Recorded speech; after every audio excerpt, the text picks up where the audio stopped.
Good morning, good afternoon, and good evening, and welcome to this week's episode of the Quarterdeck. In our reading of our book this week, with the 1st Marine Division of 2003, No Greater Friend, No Worst Enemy, we're going to take a look at how the Iraqis disposed to defend their positions now that the division is staged in their areas of operation in preparation for the division to head across the border and actually head into Iraq.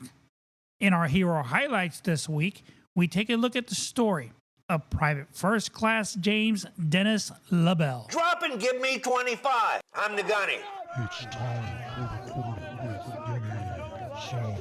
It's time for the gunning. It's time.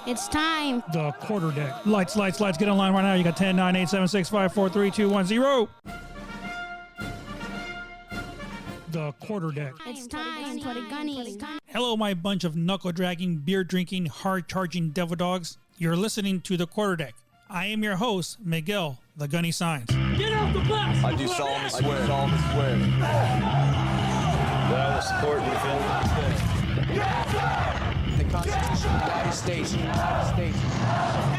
against all enemies, foreign and domestic.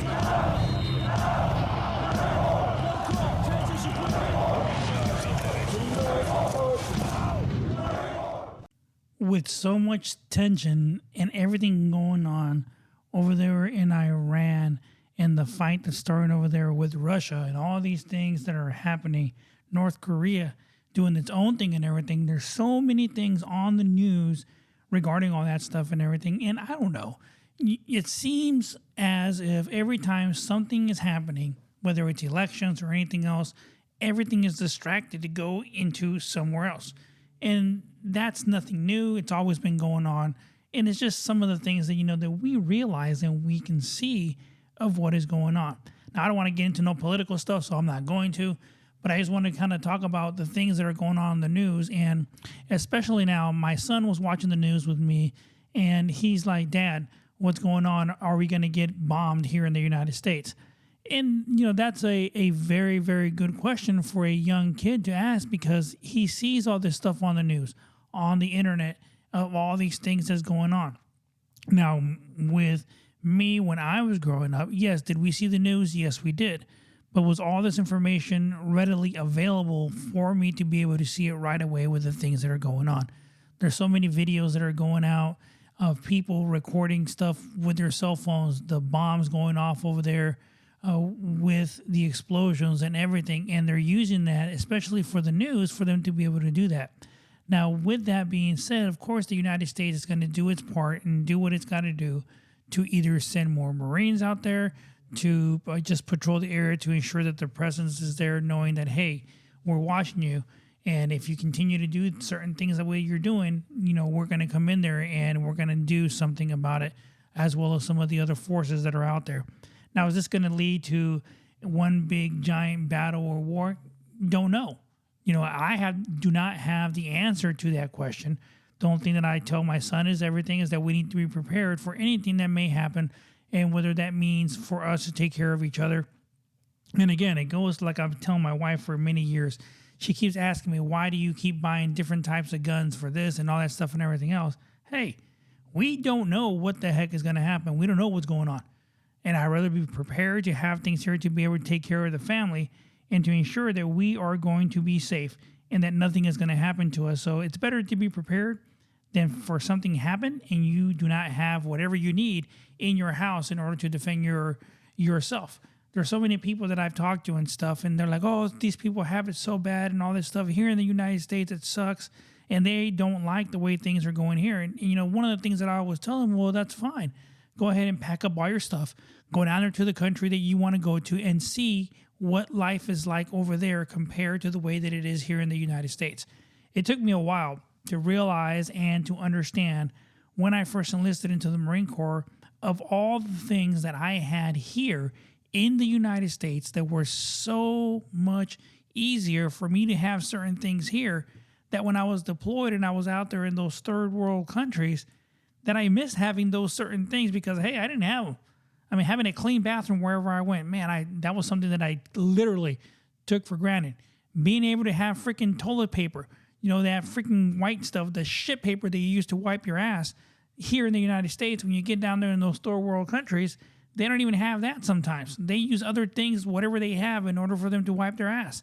So it's very small little things that we take for granted. And I don't realize that until you're gone, especially for me. It wasn't until I was gone somewhere else that I realized that how easy we have it here in the United States for us to be able to get things that we need.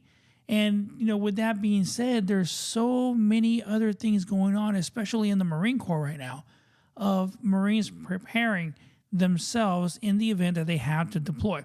Now, Fox News had a story about Marines being deployed and that the United States is sending Marines and warships out there towards the Middle East because of things that are going on over there, not just because of Iran and because of Russia, but there's other things going on. So let's take a look and listen at the news report about what they're talking about. And this is Fox News on what they're saying about the Marines. All right, tensions building in the Middle East right now, and word that the U.S. is sending Marines and a lot more warships to that area. A lot of this has to do with the growing tensions, specifically with Iran.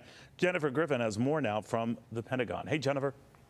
Hi, Neil. In just the last week alone, the U.S. has deployed the guided missile destroyer USS Thomas Hudner, along with 2 squadrons of F-35 and F-16 fighter jets, a strong message of deterrence intended for Iran and Russia. The department is increasing our presence and ability to monitor the Strait and surrounding waters. We call upon Iran to immediately cease these destabilizing actions that threaten the free flow of commerce through this strategic waterway of which the world depends on for more than 1/5 of the world's oil supply. The Pentagon announced Thursday it is also sending an additional 2,500 Marines as part of the Amphibious Readiness Group Marine Expeditionary Unit. They will be based in the Gulf, also available to protect any U.S. embassies as tensions flare in Baghdad and elsewhere. Protests outside the Swedish embassies in Iraq and Iran following rumors of a Quran burning led to the Swedish embassy in Baghdad being torched by an angry mob. In the Strait of Hormuz, during the past 2 years, Iranian forces have attacked, seized, or attempted to seize nearly 20 internationally flagged merchant vessels in the CENTCOM area of operations. Most recently, on July 5th, the USS McFall, a guided missile destroyer, intervened to save a Marshall Islands and Bahamian oil tanker carrying oil for Chevron as the Iranian Revolutionary Guard Corps Navy tried to seize the oil tankers in the Gulf of Oman.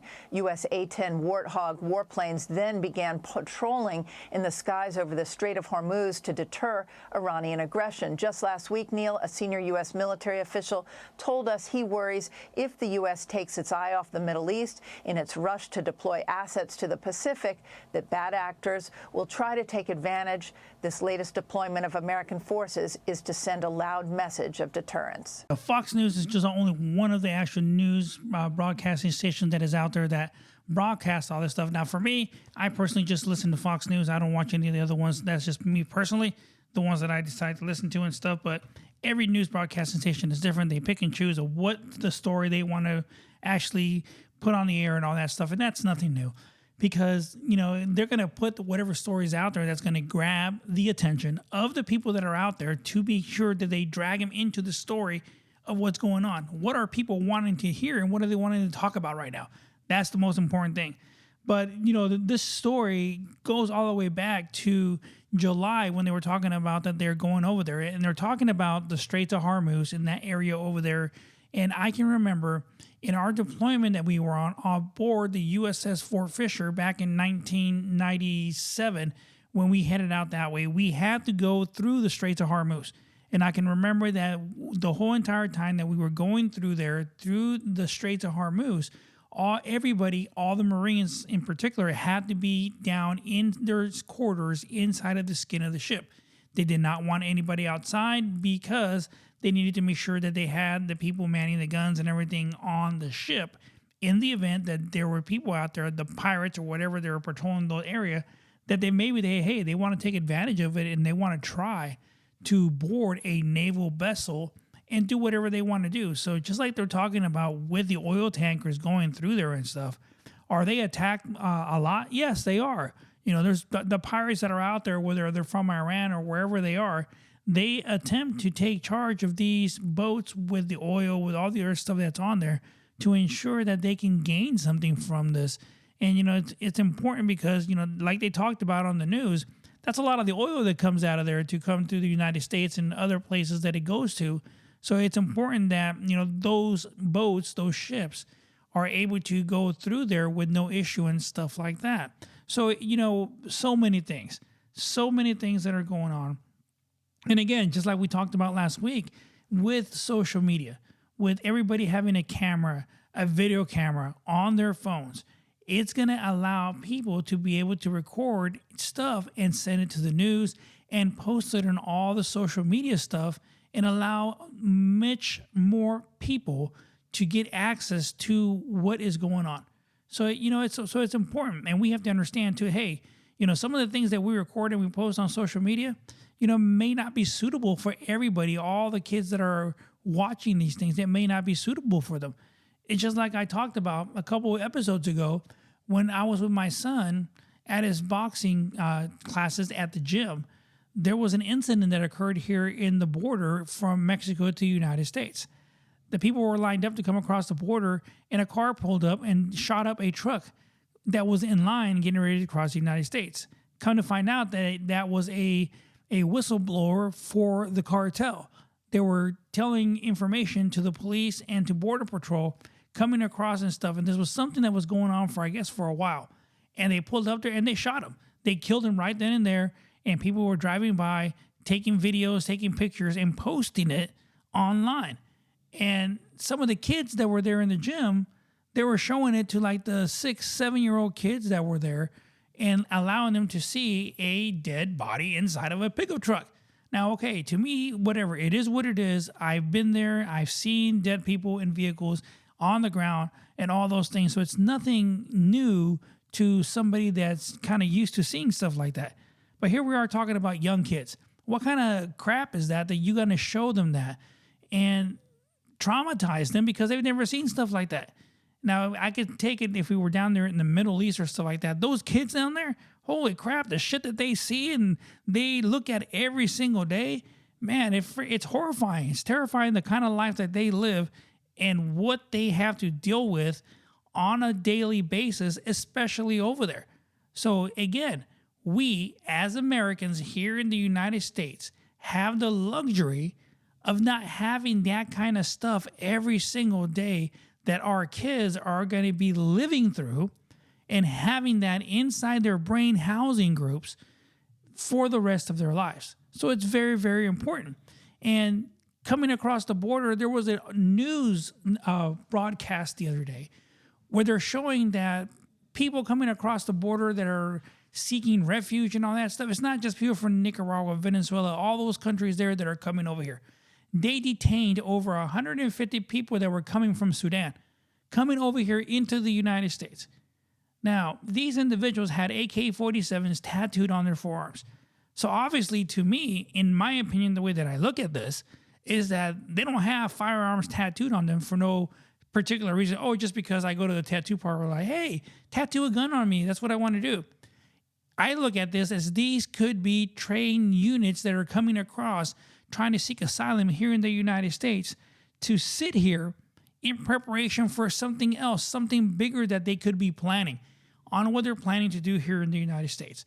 Now, hopefully that is not the case and that we keep our security here in our borders and everybody here in the United States safe, because if we get into something that's huge, some kind of battle or fighting and war comes here to the United States, who's going to come and rescue us? The United States is the one that always goes out there and takes care of other people's crap, cleans it up, and then comes back home. So that's something that, you know, I think about every single day, and something that I'm going to continue to follow up on because, hey, why not? Let's find out what the hell is going on to ensure the safety and security of our nation and of our families here in the United States. Are you looking for a photographer who can capture the most important moments in your life? Look no further than Miguel Saenz Photography.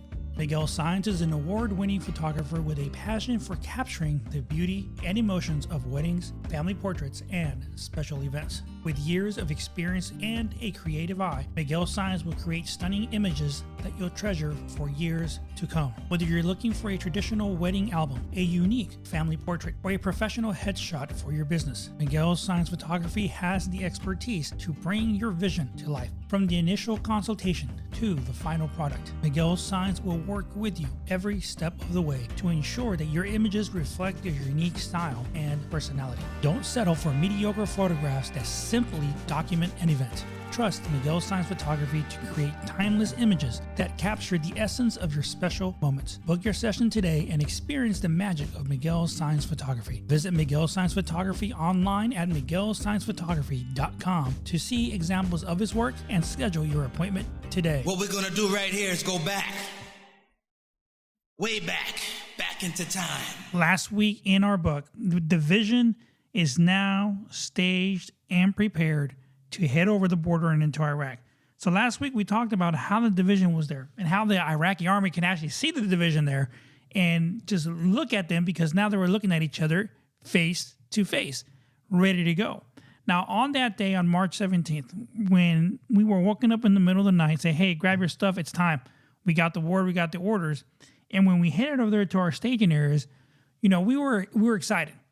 Being young Marines, now back then, remember, I was a sergeant back then when we actually headed down there because of the stop loss and stop move that occurred during that time frame where no Marines were getting out and nobody was executing orders or anything like that.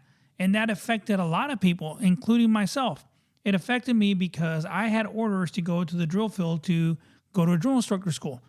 And they stopped that because they did not want to lose anybody with experience or anything else in the units. If you guys can remember, when they were doing all that planning and preparation down there in the division headquarters, they ensured that the units were going to have enough individuals to fight. They wanted to make sure that everybody was going to be available, especially all the individuals that had the experience in the units and the things that they were going to be using, whether it was a weapon system or some kind of new technological device or things like that that were going to be used by the division. So because of that, all these individuals just couldn't go anywhere. So I was stuck. So many of the Marines, my friends, they were stuck. But this week, let's take a look at the Iraqi disposed to defense. How and what the heck were they going to do to protect themselves from the division now that we're getting ready to go across? And not like it's going to make any difference, because as a division, we pushed through very fast.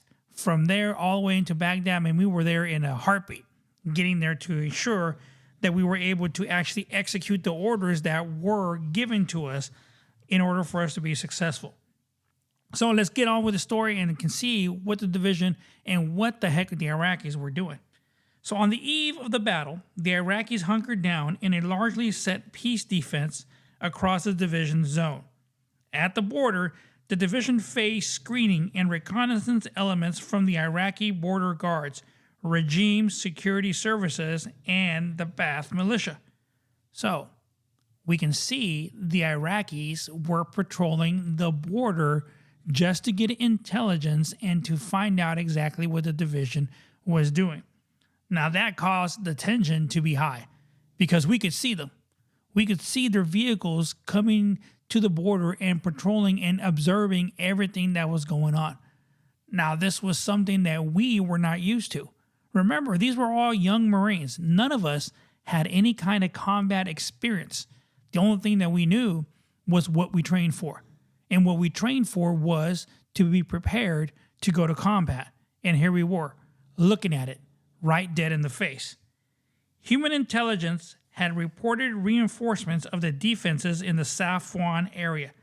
A number of tanks from the 51st Mechanized Division had been pushed south of Highway 31.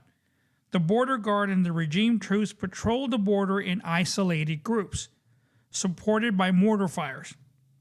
There were reports of hasty minefields in place in the wake of the withdrawing UN forces, especially to the north of Jabal Sanam. The Iraqis were observed laying surface mines astride the few roads that led across the border from Kuwait. To the west, the previous weeks had seen a full brigade of the Iraqi RA 18th Infantry Division move in the previously undefended South Rumaillah oil fields, concentrated in the vicinity of the Ghost 3.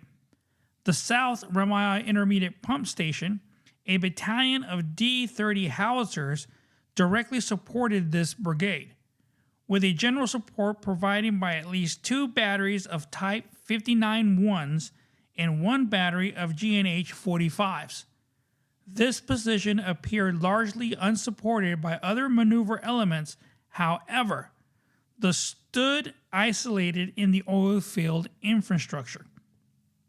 To the east, armored elements from the 51st Mechanized Division's 41st Brigade had been pushed south, forward of their garrison positions to defend along the Highway 8 and 31 avenues of approach in the vicinity of the Sabral Pumping Station Complex, or Crown Jewel. Major elements of the 31st Brigade had withdrawn into the Al-Bazrah urban area, but at least 1 battalion remained in the vicinity of the Shubaya barracks just north of Al-Zabrir. Judging by the stationary equipment, major elements of the 32nd Brigade likewise remain in the vicinity of garrison, with some screening elements pushed south down Highway 80. There had been a surprise lack of conventional preparation of obstacles, minefields, and integrated defensive positions on part of this division. On the north side of the Shal al-Bazrah waterway, the 6th Armored Division, the 6AD, remained dispersed in the approaches of the al-Bazrah from the east and the north. The 30th Armored Brigade remained oriented towards the Iranian border, and the Al-Farah with the 70th Armored Brigade was poised north of Saddam Canal in the position of the counterattack of the west and the south. The remaining brigade of the 6th AD and the 25th Mechanized remained in defensive positions near Al-Qarna, guarding the Euphrates River crossing there. If the Iraqis were going to vigorously defend, the 6th AD would be a center of gravity for them.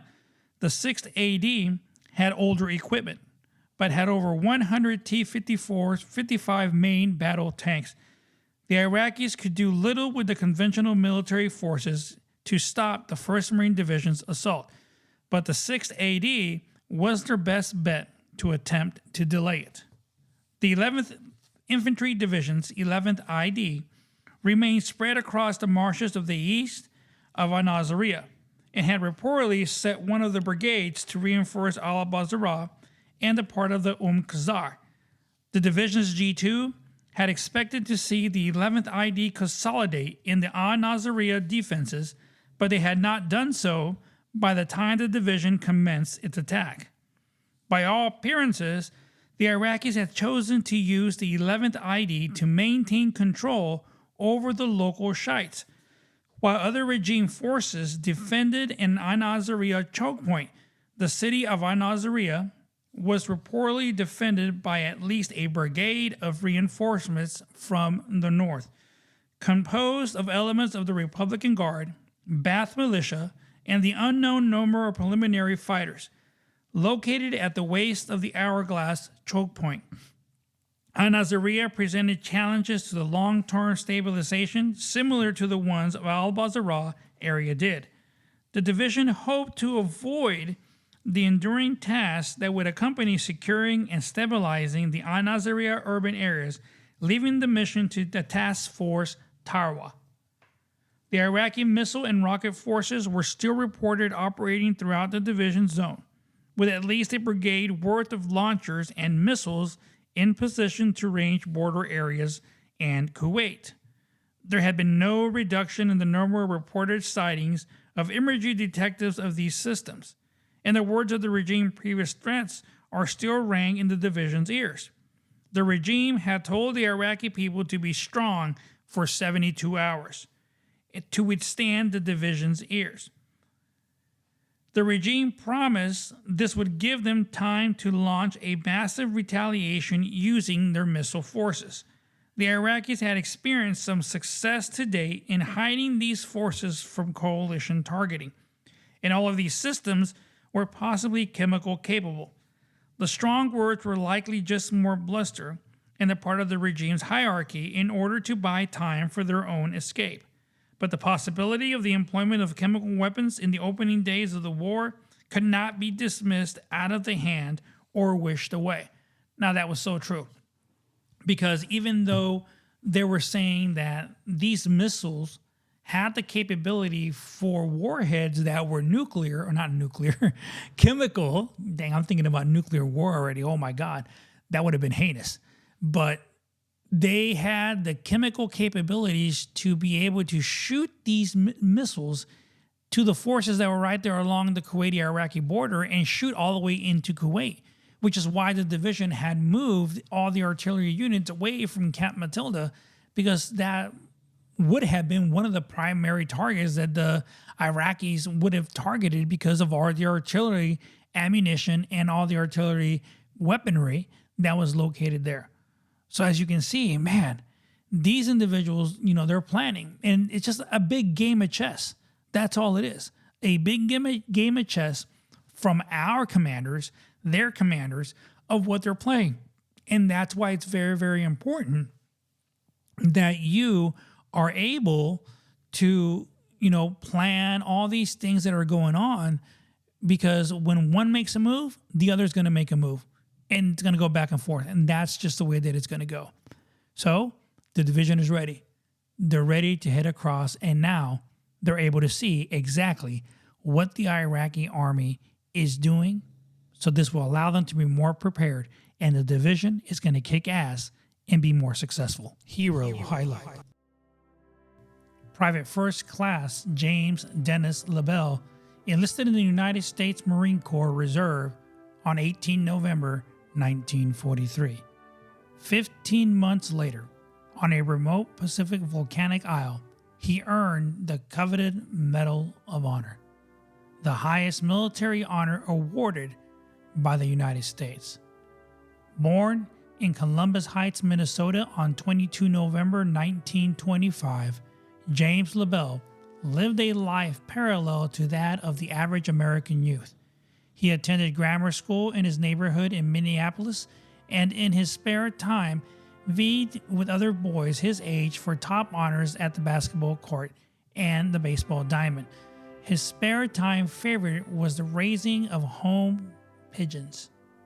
In Columbia Heights High School, the future Marine put his 67-inch, 129-pound frame to good use by starring on the basketball, baseball, and boxing teams, while following a vocational course in woodwork and metalwork. During summer vacations, he worked as an apprentice acetylene welder for a local conditioning corporation, displaying the same spirit that won his laurels in the athletic field. The wiry 17-year-old Minnesotan obtained his mother's permission and enlisted in the United States Marine Corps Reserve in Minneapolis. Recruit training in the Marine Corps base in San Diego, California followed, and here he learned the use of the tools of war in the fashion that distinguished the Marine Corps on the field of battle from its very founding. At Camp Pendleton, California, he qualified in the intensive combat training course before embarking for overseas. And on 30 June 1944, he joined the Regimental Weapons Company 27th Marines, 5th Marine Division. The following August, he sailed on board the USS George F. Elliott, bound for Hilo, Hawaii, and eventually the lava-ash shores of Iwo Jima. At Camp Tarawa, a Marine camp in Hawaii near Hilo, the Regimental Weapons Company engaged in more indoctrination and training preparatory to actual combat. He was taught battle hints, that were to stand him in good stead of the titanic struggle that was to come. On 19 February 1945, after aerial and naval forces had pounded its desolate surface for many days, the island of Iwo Jima felt the sting of the invading Marine amphibious forces. One of the thousands PFC LaBelle fought continuously from the initial landing until 8 March of 1945 when he gallantly gave his life and earned the highest military honor his nation could bestow. His mother was presented the Medal of Honor by Brigadier General William E. Riley, then Director of the Marine Corps Public Information, in ceremonies 21 July of 1946 in Minneapolis. Private First Class LaBelle remains were re-entered into the United States in late 1948 and were re-entered in the cemetery in Fort Snelling, Minnesota. The quarterdeck. TikTok. The Iraqi army is on a time frame for destruction as the 1st Marine Division prepares to head into Iraq and make their way all the way into Baghdad. Oh my.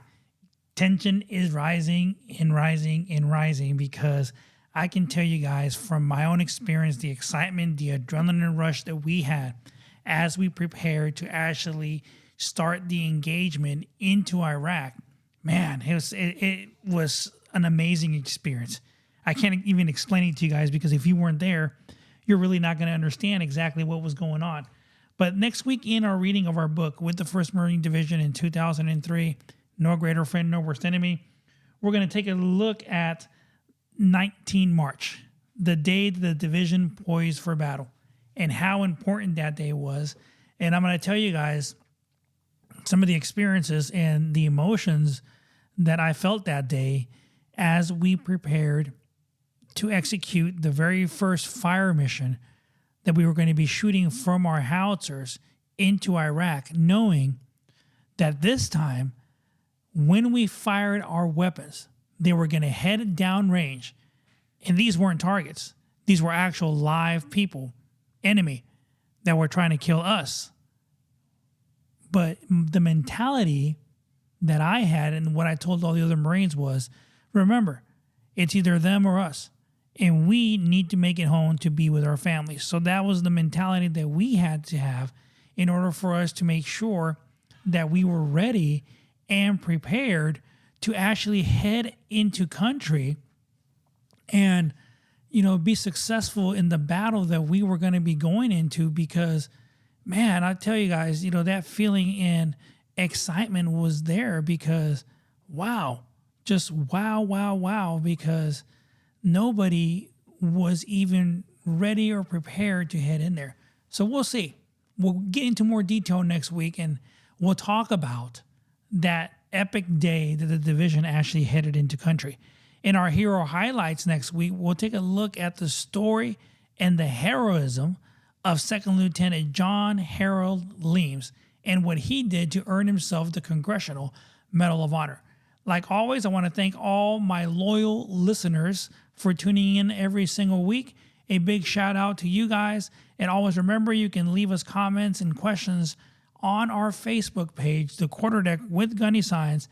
And I always check that every single day. And I get notified whenever a new question or a comment is posted on there. So let us know. Let me know so I can go ahead and pull that comment, that question out of there for you, and be able to answer any questions that you may have. Or maybe, hey, you might think about becoming a guest here on our show, and we'll go ahead and get together, be able to have a conversation and discuss our time that we spent when we were down there in Iraq together. Or maybe you have your own stories that you would like to share with us, and I'm sure that everybody would love to listen to the stories that you may have that you want to share. So again, thank you for joining us this week. Enjoy your weekend. Enjoy the time with your family. Until next week, this is Miguel, the Gunny Signs, sounding Liberty Call. Get out the bus! I do solemnly swear. That I will support and defend The Constitution of the United States.